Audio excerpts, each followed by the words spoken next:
Hi, David here, and our topic is the optimism bias. The vast majority of us think of ourselves as highly rational and logical, but researchers have found that the human brain is sometimes too optimistic for its own good.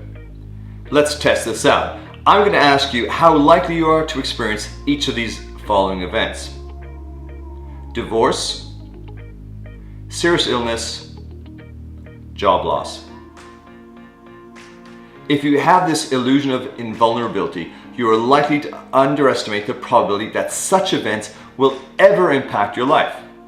This is because your brain has a built-in optimism bias. The phenomena is also referred to as the illusion of invulnerability, unrealistic optimism, and a personal fable.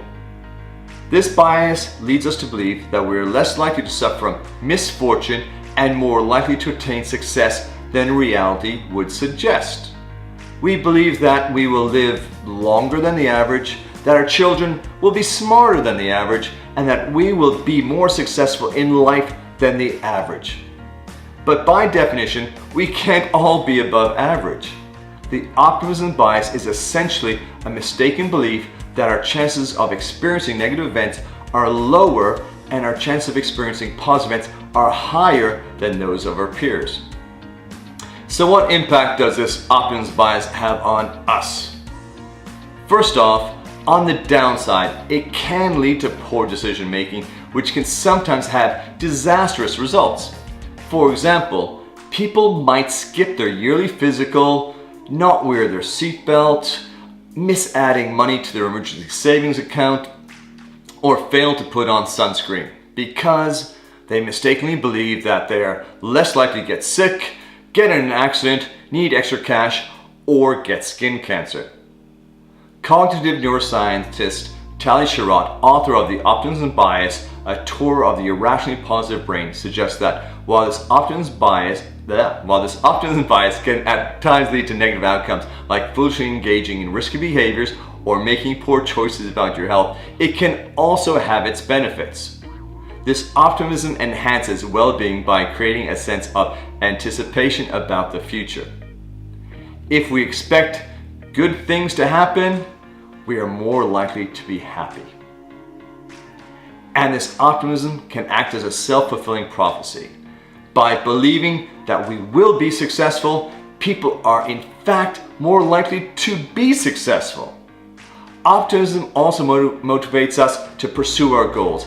After all, if we didn't believe that we could achieve success, why would we even bother trying? Optimists are also more likely to take measures to protect their health, such as exercising, taking vitamins, and following a nutritious diet. So why are we so geared towards optimism? Experts believe that our brains may be evolutionarily wired for seeing the glass as being half full. And we're also highly motivated to be optimistic. By believing that we are unlikely to fail and more likely to succeed, we have better self-esteem, lower stress levels, and better overall well-being. So what factors decrease the optimism bias?